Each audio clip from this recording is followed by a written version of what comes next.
Well, Astrobot has won Game of the Year, but what exactly does this mean for the video game medium moving forward? I got two big points. First of all, I want to read something I said in the Serum of the Flesh community Discord server. Link in the bio, shameless plug, check it out. I said, and I quote, "The rapid advancement of game development technology gave us some beautiful looking games with massive storylines and great acting. When you're basically comparing Cars 3 to No Country for Old Men, people who look at media through the dreaded objective lens tend to lose all sense of individuality. They form their opinions from their favorite gaming content creators who are largely not into platformers." So this means two things, but first, I think this is video games not being afraid to take a step back to when, in my opinion, they were last truly creative and unique during the PS2 era. Now, a lot of people might be like, oh, PS2 era, that was just a bunch of whatever 3D platformers. First of all, no, it was way more than just platformers. And also, those platformers were all incredibly different and played unique. And the reason you don't know that, if you haven't really indulged yourself in those, or you're a young gamer or a modern exclusive gamer, is because you get a mediocre platformer every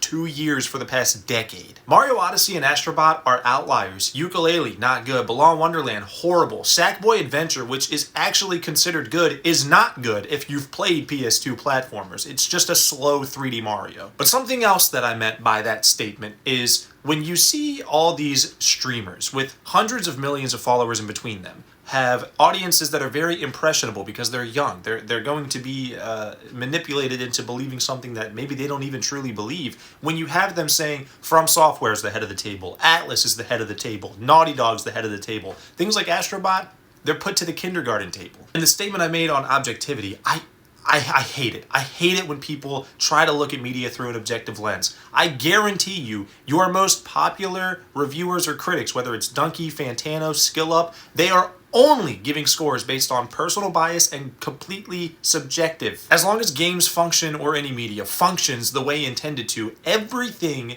is solely up to your preference, and you cannot get around that. So when objectivity is spammed constantly within gaming discussion, of course people that are getting into the hobby that are younger, let's say 12, 13, 14 years old, are going to think that that must be the only way to talk about this stuff, when it's the wrong way to talk about this stuff. I understand that if you're a new gamer or a modern-only gamer, you look at Rebirth, Wukong, Shadow of the Erdtree, and Metaphor and say, how did this win? But I promise you, this is a good thing for video games.